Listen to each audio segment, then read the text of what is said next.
Jean-Luc Godard, hello and welcome back to Filmmaking Giants who changed how we see the world.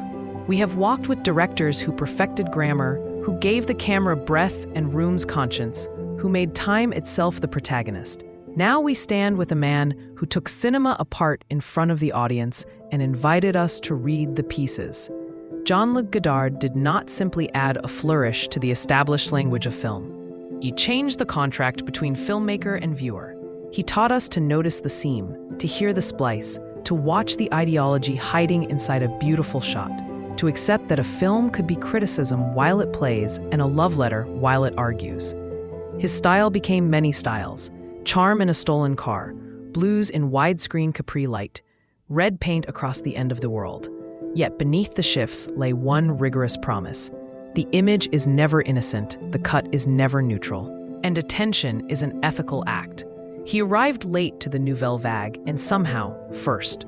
A critic at Cahiers du Cinéma, a hungry regular at the Cinémathèque, a young man who had watched Hawks and Hitchcock and Renoir and Rossellini so closely that his admiration turned into a tool. He began by writing sentences that already moved like shots, short, declarative, amused, suspicious of complacency. Then he picked up a camera with his friends and a city that still belonged to pedestrians and began to shoot at the speed of breathing. À bout de souffle, Breathless, was supposed to be a crime picture with a plot as expandable as a newspaper column. It became a demonstration that narrative could be made of jumps without apology. He put a handheld camera in a car. He let a conversation linger, then sliced it into ellipses. He put two lovers in a room and discovered that the air between lines of dialogue contained more meaning than any plan to foreshorten it. The jump cut did not arrive like a theory. It arrived like a shrug that turned into a revolution. Why hide time's raggedness when it is the truth of city life? Why pretend that every gesture belongs to a neat chain of cause and effect when desire does not? He did not invent direct address. He restored it to cinema's repertoire and gave it new uses. In Vivre sa vie, Anna Karina's manna sits in profile and then frontal, watched in crisp, numbered tableau. She locks eyes with the lens with a calm that makes journalism and prayer sound like the same voice for a moment. A philosopher enters a cafe and speaks of language. The camera listens because the room does. Later, Nana watches Dreyer's Joan of Arc cry. A tear climbs her cheek, as if silently correcting the old idea that cinema's power is to forget you are watching. Godard's power was to make the watching itself tender. In Pierrot le Fou, he sent Karina and Belmondo into a road movie that behaves like a pop art collage. Primary color blocks, comic panels, Renoir's River remembered, and American violence quoted and satirized at once. His camera did not so much admire faces as converse with them. He cut when a thought shifted, not when a schedule dictated. If you want one clean slice of his craft, stand on the set of Le Mépris, Contempt, and watch him teach widescreen to think. Georges Delereux's strings open like a curtain. Bardot asks if she is loved, her shoulders, her knees, as if beauty had become a checklist. Then the film widens to CinemaScope and Greece, and the long disintegrating day where a marriage tries to survive money. Raoul Coutard's camera drifts through a modernist apartment as if the walls were constantly redeciding what they meant. Fritz Lang, playing himself, brings old gravitas to a production without center of gravity. Michel Picoli's hat becomes a thesis about men who wear hats to borrow authority. Godard treated color as argument. Capri blue cannot save a couple. Red does not guarantee passion. Golden light can forgive but will not fabricate respect. The film critiques producers while needing their checks, reveres cinema while scolding it for colluding with vanity. It is not a paradox. It is adulthood. He would return to this double stance often. Love the medium so much that you refuse to let it lie. He wrote title cards like telegrams and put them inside the film, not only at its edges. A phrase by Lautréamont, a name, a year, a slogan stolen from a wall and rebutted in the next breath. His intertitles functioned as breathmarks and boxing gloves. He fell in love with typography because it is the purest form of framing. A word on black insists that we decide if we believe the sentence before we are distracted by a beautiful face. He took quotations seriously and playfully. He turned a movie into an essay the way Montaigne turned a paragraph into a walk. To watch masculine feminine is to watch the 60s, pop records, polling booths, cigarettes, pregnancy, radical pamphlets, consider themselves in a mirror that refuses to flatter. To watch Deux ou trois choses que je sais d'elle is to watch Paris become a system, freeways and supermarkets, and to hear a whispering voiceover correct the image as it unfolds. The director speaking near the mic, uncertain, curious, not pretending to be a god. He made the split between sound and picture honest again. A bird sings while a man lies. Jazz insists that a breakup contains rhythm. A gunshot happens off-screen and arrives as a social fact more than a spectacle. He discovered, long before the phrase became common, that the soundtrack is a parallel intelligence. He did not remain the man who invented the jump cut. Revolutions grow up or curdle. He tried to grow. 1968 taught him that cinema's elegance can be conscripted by power, that pretty pictures soothe while history rearranges the furniture. He formed the Dziga Vertov group with Jean-Pierre Gorin and others. Named for a Soviet who had wanted to make a camera as honest as a city. Together they made films that behave like pamphlets and like workshops. British Sounds treats a factory floor as a score. Pravda and Vent de Est interrogate slogans by filming the breath that carries them. Letter to Jean reads a single news photograph of Jane Fonda in Hanoi with such concentration that you either learn a new kind of literacy or walk away annoyed. These works can be bleak to watch if you come seeking comfort. That is the point. He is training viewers to separate rhetoric from responsibility. If some of the films are strident, they are also scrupulous, always pulling back the curtain to show the hands that place words in the frame. He returned to narrative with skepticism undimmed and delight recovered. Tout va bien builds a meat factory set as a slice through a building, walls removed like a dollhouse. The camera tracks laterally, revealing rooms as if lifting lids off boxes.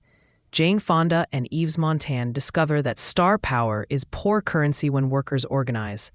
Later, Sauve qui paie, La Vie, Every Man for Himself, and Passion and Prénom Carmen allow romance and farce back in, but keep the seams exposed. An orchestra in rehearsal interrupts a heist. A TV control room misreads its own signals. Video monitors multiply images until truth has to be rechosen minute by minute. He fought with broadcasters, loved the cheap plastic of videotape, cut on machines that felt like toys and thought like scalpels. He had discovered a new speed for essay, instant replay, not to cheapen thought, but to let the thought correct itself without waiting for grants. He aged into a maker of mosaics. Histoire du cinéma took a decade to assemble and looks at first like television having a dream. Clips upon clips, voices quoting and contradicting. Paintings cross-faded with newsreel, slow motion over a sentence by Malraux. Glenn Gould's piano finding room between machine hum and gunfire. The title is plural on purpose. He refuses to pretend there is only one history of this medium. He lays out strands: cinema and the century's crimes, cinema and women's faces, cinema and money, cinema and war, cinema and the silence after the projector stops. He writes on the image, scrawled text that is sometimes schoolboy, sometimes scripture, and dares a viewer to keep up, and forgives them when they do not. It is a requiem, and also a syllabus. It changes how you see every other movie, because it teaches you to ask not what the shot means, but what it is doing in the company it keeps. Late work looked like prophecy, because he had anticipated digital's nervousness. Élage de l'amour observes memory dissolving into images that have lost their weight. Notre Musique travels to Sarajevo to ask whether poetry can survive the logistics of postwar. Film Socialism speaks in a Navajo subtitle style, reduced, telegraphic, the way the internet would later abbreviate nuance into hashtags. Goodbye to Language uses 3D to insult 3D, letting images misregister so that the audience has to choose which eye to believe, teaching us that perspective is a moral decision. The image book collages cinema and news into a screen and a caress, with the director's voice, old now, distinct, insisting that we learn to read again. His last films are not hard because he despises the audience. They are hard because he respects us enough to assume we can grow new literacy. He never stopped believing that a sequence of images could discover a truth, and that the truth might be unflattering to our desires. Behind the bravura, a workshop.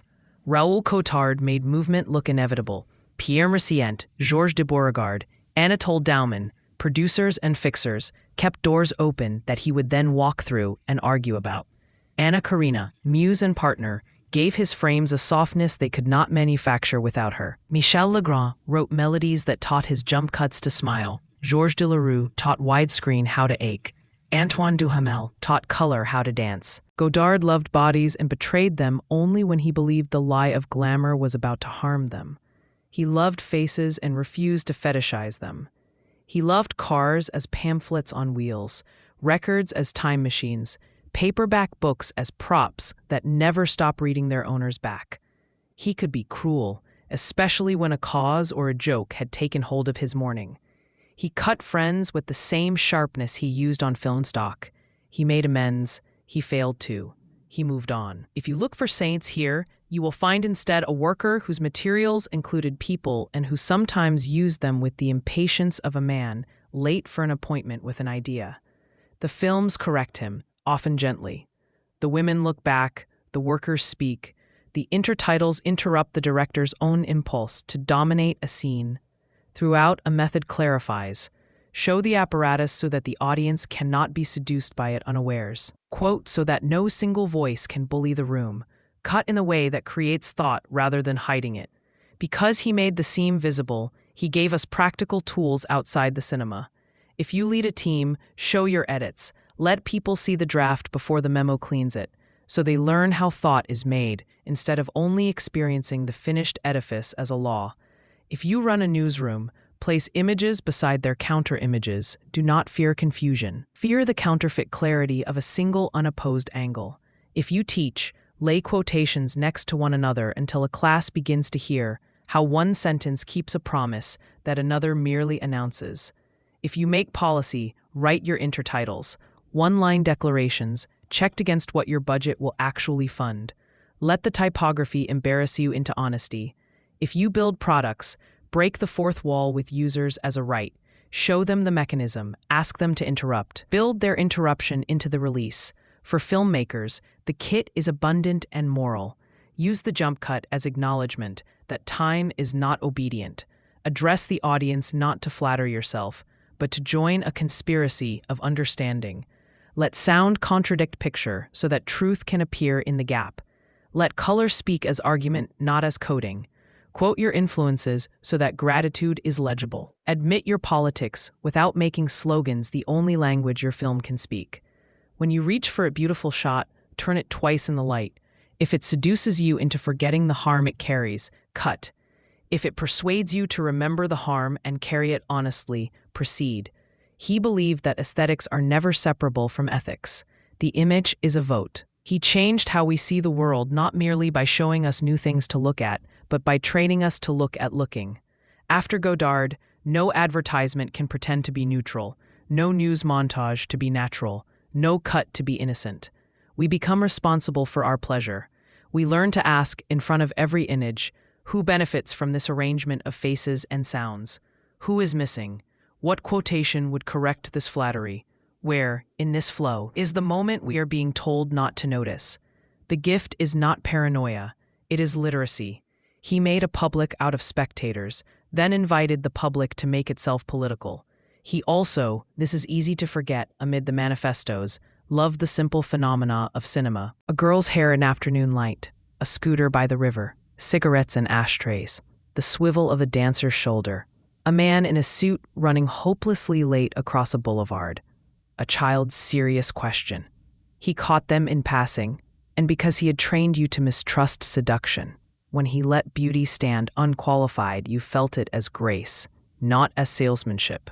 The later work, grim when read as diagnosis, contains sudden gentlenesses, the way a hand holds a book. The way a dog, indifferent to ideology, makes a scene honest by refusing to perform. He knew that an image can be a home for a second, even when the house is burning. He died in 2022, having chosen the hour, a gesture that ignited old debates and felt, in his case, like another form of editorial control. The last cut belongs to the maker. Tributes tried to explain him, and could not. Enemies tried to dismiss him, and could not. the best memorial is to rewatch and then to change a habit. Let your next story show its stitches. Let your next decision include its citation. Let your next meeting contain a moment when someone looks into the lens and speaks to the audience assembling outside your room. Learn to stop a film halfway and pick up a book. Learn to put down the book and make a film on your phone that argues with the last sentence you underlined. He believed art is a conversation with the living and the dead. He made sure the dead could still interrupt. At a sidewalk cafe, in memory more than in documentary, he keeps his sunglasses on because light hurts and because performance requires costume. He orders coffee and edits in the cup. He whispers a quotation and cuts it with a punchline. He holds your attention just long enough for you to notice he has slipped something in your pocket. A responsibility. Use it. The world is made of images now more than ever, and he told us not to be afraid of that forest. He told us to carry a match and a notebook and to mark the trees that lie. Thank you for listening to this episode of Filmmaking Giants Who Changed How We See the World. Produced by Selenius Media, music by The Artificial Laboratory.